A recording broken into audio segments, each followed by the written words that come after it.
så er vi på skovtur, og der er ved at være grønt. Og jeg sidder lige midt i en stak grønt, som ser sådan her ud. Og jeg har lige tænkt mig at smage på den. Jeg håber på, at det ikke er liljekonvaller. Men det er det ikke. De kan forveksles af folk, der ikke. Altså, come on. Her der var 10.000 af dem. Og de smager hvidløg.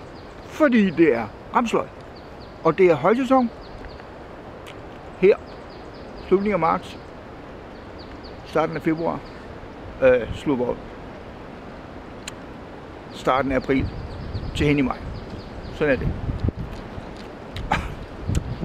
Og de kan godt være lidt stærke at spise rå, men i en suppe, eller et eller andet sammenstuvning, eller hvordan du nu vil bruge dem. Og det her, det hedder Faksinge Skov. Og hernede har vi Evers Sø. Og vi er afsted mellem Præstø og Tavernøje. Den her herlige skov.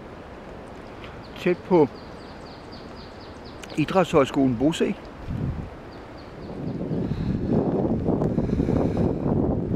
Nu er vi kommet op på Thorvaldsens Bakke.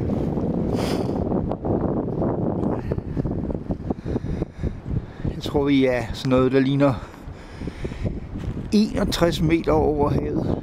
Det er da noget. Og igennem træerne her, der kan vi skimte Højskolen Bosæ. Hvorfor hedder det Thorvaldsens Bakke? Ja, det gør der simpelthen, fordi den nærliggende gods Nysø Slot, eller Nysø Herregård, havde Thorvaldsen boende en årrække, og der fandt faktisk en lille udmærket Thorvaldsens samling med originalværker her.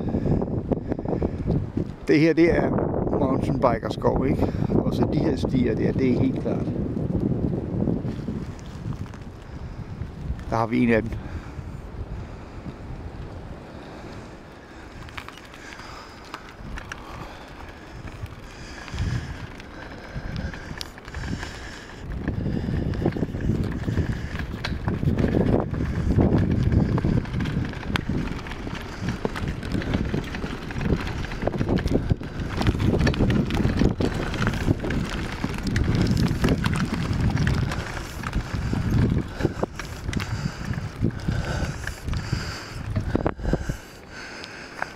Og her måtte jeg så give op.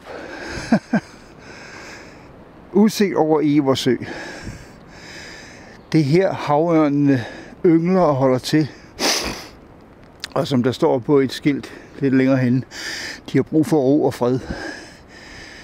Det får de så.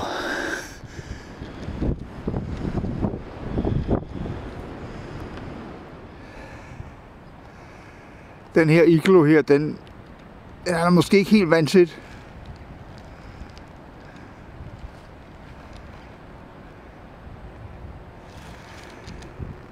Og så den her bænk her, den har måske set bedre dage, men hvis man nu kommer herned for at ryge sig skæv, så tror jeg, den var rigtig god. Her er der et andet køretøj, der er kommet på aftægt. Jeg tror ikke, der bliver kørt meget i det.